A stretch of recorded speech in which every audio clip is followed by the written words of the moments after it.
Russian aggressive ship opens fire on NATO. U.S. Navy's response was instant. At 0842 local time on January 26, 2026, calm seas and clear skies masked one of the most dangerous maritime ambushes NATO had faced in years. A French Caracal helicopter hovered over a civilian-marked oil tanker, preparing to deploy an inspection team. The ship showed no signs of resistance. Its radar was silent. Its deck was clear. But hidden beneath a canvas cover at the stern was a naval-grade rotary cannon, already powered, already tracking, and waiting for the helicopter to drift into point-blank range. Hovering low above the deck of the oil tanker Volga M, a French Navy H-225M. Caracal helicopter held position. The mission was routine on paper, a compliant inspection of a commercial vessel suspected of transporting illegal cargo under a foreign flag. The tanker itself looked unremarkable. Aged hull, rust stains, civilian markings, and a registry that raised just enough questions to justify scrutiny, but not enough to signal danger. Everything about the scene suggested caution, not combat. That illusion lasted less than 2 seconds. Without warning, the tarpaulin covering the tanker's stern exploded outward. What had appeared to be dead cargo space instantly transformed into a weapons platform. Hidden beneath layers of civilian disguise sat a fully operational AK-630 rotary cannon, already powered, already tracking. The system didn't hesitate. It didn't warn. It simply fired. A storm of 30mm rounds tore through the air at an almost incomprehensible rate. Thousands of rounds per minute stitched a lethal cone of fire directly into the hovering helicopter. The French pilot reacted instinctively, banking hard left in a desperate attempt to escape the firing arc. But the engagement range was brutally close. There was no time, no space, no margin. The cannon rounds shredded the tail boom. The rotor assembly disintegrated mid-turn. Lift collapsed instantly. The helicopter spun, broke apart, and slammed into the sea in a violent spray of debris and fuel. Within seconds, the Alboran Sea swallowed the wreckage. The silence afterward was worse than the gunfire. Almost simultaneously, NATO surveillance systems registered something far more alarming than a downed aircraft. The radar signature of the Volga M changed. Electronic identification markers flipped states. Fire control frequencies activated. Across the Link 16 tactical network, alarms cascaded in rapid succession. The tanker was no longer a passive contact. It was illuminating targets. Missile guidance systems were powering up. 80 nautical miles away, a U.S. Navy E-2D Hawkeye orbiting with a carrier strike group detected the spike instantly. The aircraft's operators didn't need confirmation. The data was unmistakable. What NATO forces were facing was not an isolated ambush. It was the opening move of a coordinated maritime operation. The attackers believed they had achieved total surprise. In one sense, they were right. In another, they had just triggered a response sequence that no civilian masked vessel had ever survived. What unfolded over the next 13 minutes would redefine how naval confrontations are fought in contested waters. This was not an impulsive act. The destruction of the helicopter was deliberate, strategic, and symbolic. Moscow's planners had spent half a year preparing this exact scenario. The Volga M was carrying cargo that could not be inspected, seized, or exposed, not without consequences. The tanker was never meant to escape quietly. It was meant to dare NATO to respond. And it wasn't alone. As the helicopter's wreckage sank, 3 other merchant vessels in the vicinity simultaneously went dark. Their AIS transponders shut off within seconds of each other. On NATO displays, they vanished as cooperative traffic and reappeared as anonymous steel masses maneuvering with precision. These ships repositioned deliberately, forming a drifting barricade around the Volga M hulls aligned. Distances tightened. Lanes of approach closed. Rescue paths vanished. What moments earlier looked like the open sea became a moving wall of metal. This was a modern resurrection of an old tactic, the Q-ship doctrine. Civilian hulls, military teeth.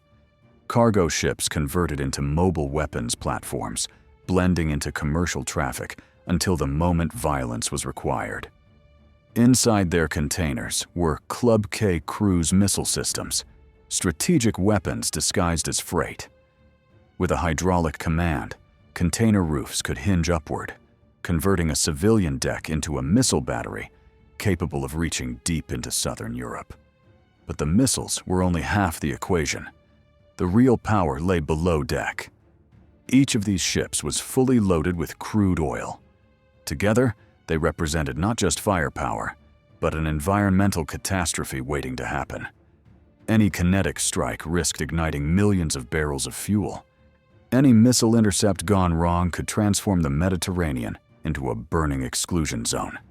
Moscow wasn't just threatening NATO forces, it was threatening coastlines, ecosystems, and political stability. This was coercion through consequence, and beneath the surface, another piece was already in position. Link 16 operators picked up a fleeting acoustic anomaly, brief, almost dismissible, but unmistakable to trained ears. A mechanical whisper, the sound of pressure equalizing, the opening of torpedo tube hatches. An improved Kilo-class submarine was inside the formation. Nicknamed the Black Hole for its acoustic stealth, the submarine had used merchant traffic noise to mask its approach. It now sat motionless, weapons loaded, listening. The plan was brutally clear. Escalate just enough to freeze NATO decision-making, then wait. Force restraint. Force retreat. From Moscow's perspective, it was airtight. Choosing not to strike did not mean losing control. The moment the French crew's Mayday call cut through NATO frequencies, the Aegis combat system aboard a U.S. Arleigh Burke-class destroyer shifted posture automatically. Vertical launch cells went to standby, target libraries updated, threat envelopes recalculated. The American captain didn't hesitate. 30 knots, full power. The destroyer surged forward, bow carving the sea as it closed the distance, flanked by a French air defense frigate maintaining overwatch. As the warship advanced, it activated a long-range acoustic device, projecting a focused pressure wave directly toward the Volga M's bridge. The message was unmistakable. You are surrounded. Shut down immediately. Flares arced overhead, bathing the tanker in harsh white light. Smoke from its stacks thinned. Fire control emissions dropped. For a brief moment, it looked like the tactic had worked. That moment was bait. Rescue assets launched instantly. RHIB boats surged forward carrying specialized search and rescue swimmers. Overhead, MH-60R Seahawk helicopters scanned the waves, racing toward the crash site where the French aircrew had gone down. At 800 meters, the sea itself turned hostile. Valves beneath the Volga M's hull opened. Tons of crude oil mixed with chemical accelerants flooded the surface. Seconds later, incendiary charges dropped from deck containers. The water ignited. A towering wall of fire erupted, stretching meters into the air, blocking the rescue route and forcing the RHIBs into violent, evasive turns. Heat blasted across the decks. Visibility collapsed. Smoke boiled upward, swallowing the horizon. At the same time, the escort vessels shifted again, crossing paths and physically masking the American destroyer's line of sight. The situation detonated from crisis to combat. Through the smoke, container lids on the surrounding ships blew open. Compressed air hissed. Dozens of Lancet 3M loitering munitions launched skyward, rising into a dark, buzzing swarm. Their objective wasn't hulls or crews, it was sensors, radars, antennas, eyes and ears. Simultaneously, the Volga M activated its electronic warfare suite at full output. Not a mythical EMP, but something far more practical and devastating. Layered, multi-band jamming. GPS signals vanished. Data links choked. Within a 30-kilometer radius, coordination began to fracture. So inside the American destroyer's Combat Information Center, the SPY-6 radar flooded with false contacts. Hundreds of ghost returns cluttered the display. Fire control algorithms strained to separate real threats from electronic phantoms. CIWS systems opened fire automatically, spraying tracer fire across the sea. But in the electronic fog, accuracy degraded. One drone slipped through. It struck the French frigate's radar mast directly. The blast didn't sink the ship, but it blinded it.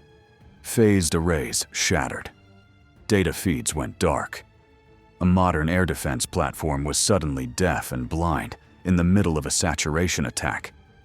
Below the chaos, the submarine moved. Sonar operators aboard the American destroyer heard it clearly now. Tube 1, Tube 2. Opening. The unseen killer was ready. At that moment, the U.S. captain understood the trap fully. Matching firepower with firepower would ignite the oil. A missile exchange would hand Moscow exactly what it wanted: escalation without accountability. The solution had to be asymmetric. Over the horizon, aboard the aircraft carrier USS Gerald R. Ford, an electronic warfare squadron received an emergency tasking order. Within minutes, 2 EA-18G Growlers were airborne, carrying next-generation jammer pods and a weapon that had only recently exited testing: a high-power microwave system.